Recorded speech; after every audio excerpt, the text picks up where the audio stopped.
Hi, I'm Charlie, and I have made an aluminum box. It is made of standard sheets of aluminum from the hardware store in lengths of 6 by 12 and 6 by 18 and 12 by 18.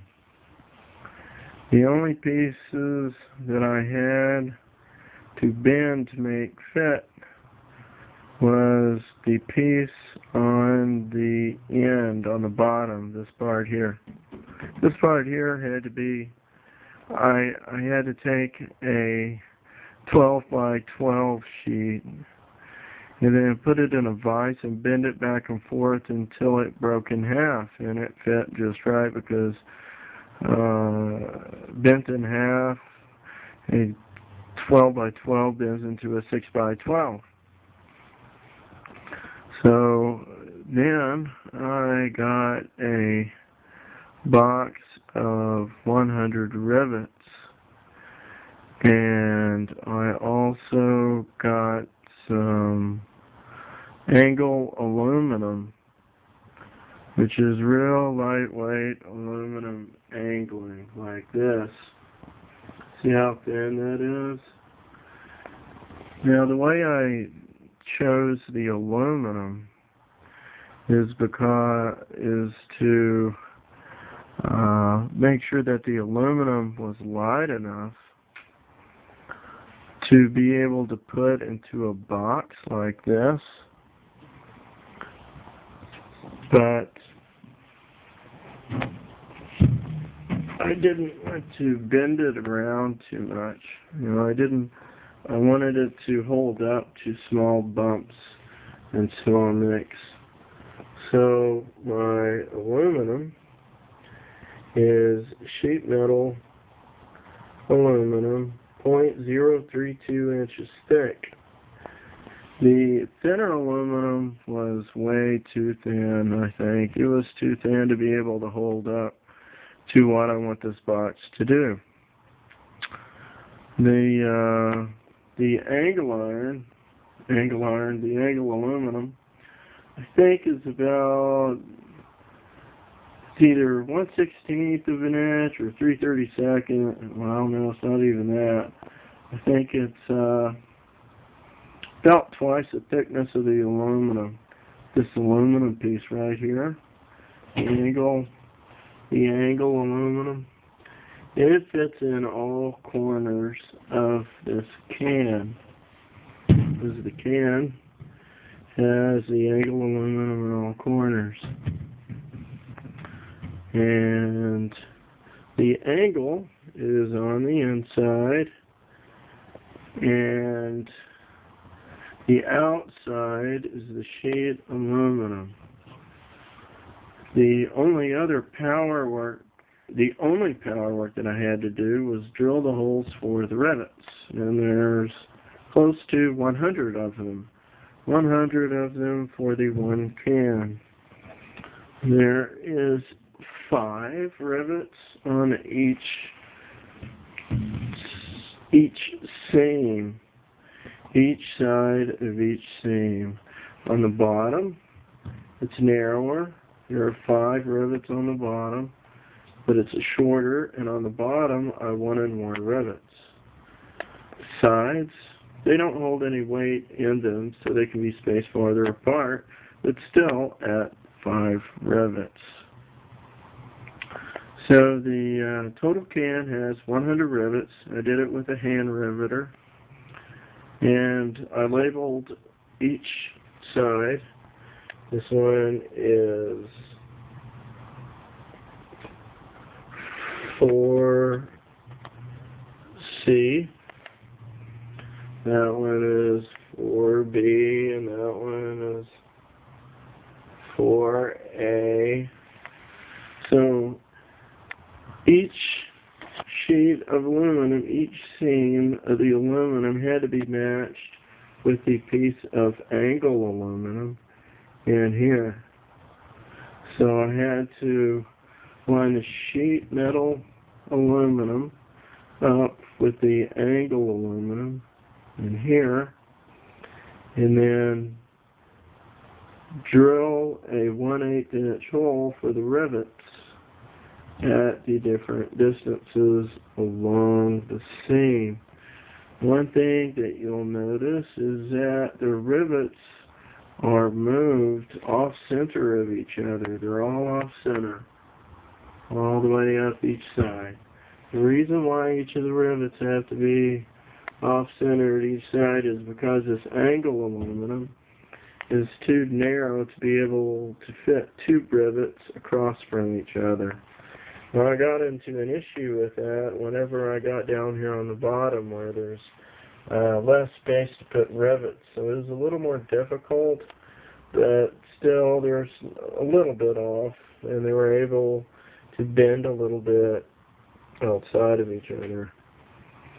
So I cut everything to fit, everything the same length. What that created was a little bit of a problem on the bottom, because on the bottom of this five-sided aluminum box is the faceplate that fit on it. And it was the last piece that I put on. I put on all the sides, all four sides, and then I put on this bottom piece here. The bottom piece was the most difficult because some of the holes were close to where some of the other rivets were, like that one, and also that one. And then there's a few over here on this other side, which are a little bit off.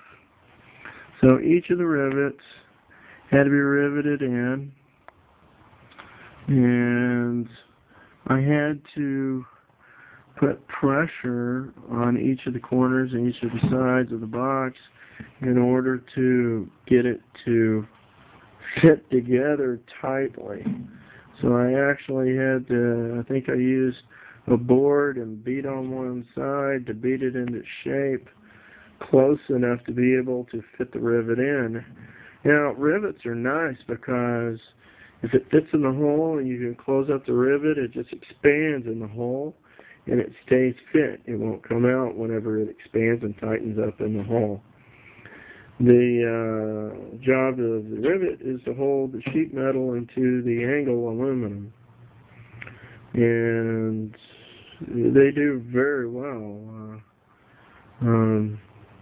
Most of the box fit together very, very well. I had to beat on the bottom a little bit to force this together. And since it's aluminum, it fits together really well because it flexes. There's a lot of flex. There's a lot of bend, kind of like iron, but not too bad. But it went together really well, surprisingly enough. I was able to, during construction of it, before construction of it, I ended up labeling each of the sides like I showed you. 5C, 5, the lettering is kind of worn off a little bit by now, but I think it says 5A, this one's 5C, this one's either 5B or 5D, and I had to put the letter on the angle aluminum so the holes match up. I laid this flat piece on this piece of aluminum in here that it's riveted to on the side. I matched those two up, drilled the holes, set this piece aside, labeled both of them 5, looks like 5B, and then got the next piece of angle aluminum here. I put this piece of angle aluminum underneath the side. Drilled these holes in this piece of aluminum and the piece of angle aluminum below it as well. And I think it was on a board. I think I laid this on top of the angle iron and then just drilled through both of them with an 1/8 of an inch drill. Then came the day of riveting. Boy, was it a busy one. 100 rivets. Riveted all the sides with this angle aluminum in there. And then I put the face plate, this one here, face down. I had to fit some of the corners inside the others. See, there's this outside piece here, and I used all of these on the outside. So I had to I had to beat it into shape so that this bottom piece could fit on here. And then I riveted it on. Yeah. And then no. Yeah, I think so. No, I think what I did is I riveted the bottom piece. How did I do it? It's been so long. It's been a couple months. Yeah, that's what I did. I forgot which one it was first. It looks like the sides were second, and then everything was built around this bottom piece. And then to fit this on here, I had one more corner. That's what it was. These 4 sides were put together into 3, and then there was one more side corner here, seeing it had to be riveted in. And then I started working on the bottom. So I think I left one of the corners free, and then started riveting the bottom on, and then ended up riveting one of the sides on as well. Anyway, it's very strong, and to seal it out, to keep this box from leaking, I'm going to put Gorilla Tough tape on all the seams. So I'm going to put this stuff, Gorilla tape, around all the seams to make it waterproof. And what I'm going to do with this 18-inch by 12 by 6-inch box is put it on a bicycle. I'm going to tape up all the seams to kind of waterproof it a little bit, and then I'm going to mount some brackets on the side. See, this isn't very thick. It's pretty thin, and I'm guessing it's only like a 3 pounds, maybe 2 or 3 pounds. It's fairly light, and I want to take some of the same angle aluminum here, and then I'm going to rivet it on the side here, and then I want to drill holes in this angle aluminum that I'm going to rivet on the side here, and then I'm going to zip tie this box with this riveted bar across here on the bicycle rack.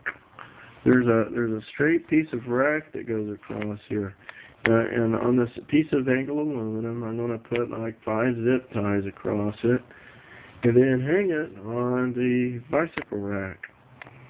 Now the cover, I still haven't decided on a cover, and I think I'm going to have to put a bottom bracket on it that may zip tie to the bottom bracket on the bicycle, so I might end up putting a small rivet, a small bracket here or over here, but they'll be mounted on there with rivets. And then the lid, I'm going to do something for a lid, something like a cloth. Take a canvas, like canvas, or even a board or hinges, and then another piece of aluminum on the top with hinge across here, and then have it cover the whole top. Sheet of aluminum. I think I will use aluminum. I think I will. I'll put aluminum with a hinge and have it cover the top, and then bend it over the front so it won't rain in. Then it'll be my bicycle pannier box.